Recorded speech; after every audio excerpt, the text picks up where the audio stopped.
Ever heard of an Aswang that plays with fire? No, I'm not talking about a pyromaniac, I'm talking about the Asbo, one of the most cunning and terrifying creatures in Philippine folklore. Forget what you think you know about Aswang, because the Asbo brings a whole new level of heat to the game. Unlike the brute force of a Sigbin or the aerial terror of an Angle, the Asbo is a mid-tier predator that relies on something far more sinister: its intelligence and its mastery over fire. Imagine this: you're in a remote village deep in the night. Suddenly, a fire breaks out on the edge of town. As everyone rushes to put it out, the real danger emerges from the shadows. That's the Asbo's signature move. It's a master of diversion, a stealthy hunter that uses chaos to its advantage.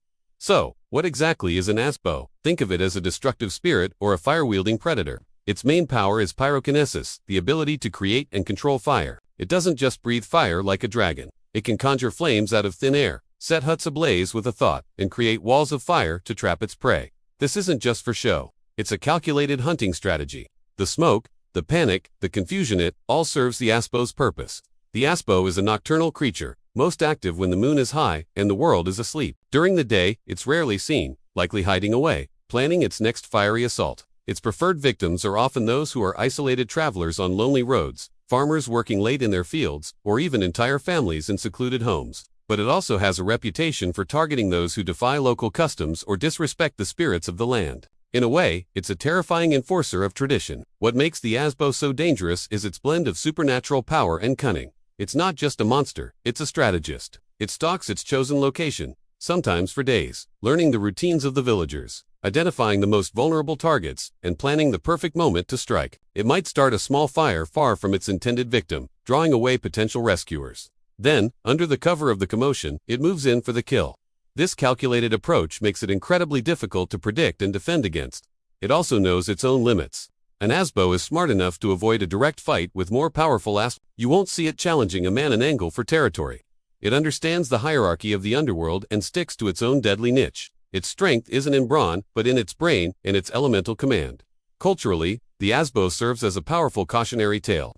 In regions with dense forests and bamboo houses, the fear of fire is very real. The legend of the Asbo reinforces the importance of fire safety and vigilance. It has a story told to children to keep them from wandering off at night and to remind adults to respect their community and their traditions. Break the rules, and the fiery demon of the night might just pay you a visit. It represents the destructive consequences of reckless behavior, both literally and metaphorically. The fires it starts can be seen as the chaos that ensues when societal norms are broken.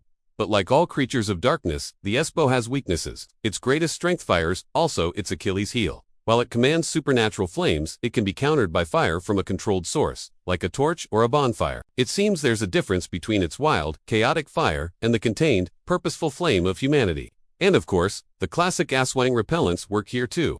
Salt is a big one. Sprinkling salt around your home is believed to create a protective barrier that the Asbo cannot cross. Holy objects, like crucifixes or rosaries, and blessed water can also drive it away. But perhaps the most effective defense is community. The Asbo preys on the isolated and the divided. A united, vigilant village, with watchmen and organized defenses, is its worst nightmare.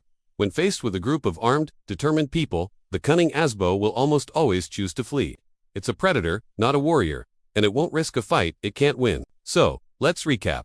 The Asbo is a mid-tier, fire-wielding Aswang. It's not the strongest, but it might be one of the smartest. It uses stealth, strategy, and supernatural fire to hunt its victims, often creating diversions to cause chaos and confusion. It's a nocturnal predator that represents the dangers of breaking rules and the very real fear of fire in rural communities. Its weaknesses are controlled flames, salt, holy items, and most importantly, a strong, united community. The Asbo is a perfect example of how diverse and complex Philippine mythology is. It's not just about monstrous beasts. It's about cunning hunters, elemental spirits, and terrifying lessons hidden within the folklore. It reminds us that sometimes, the greatest danger isn't the one you see coming, but the one hiding in the smoke, waiting for the perfect moment to strike. So, the next time you see an unexplained fire in the distance, you might want to think twice before running towards it.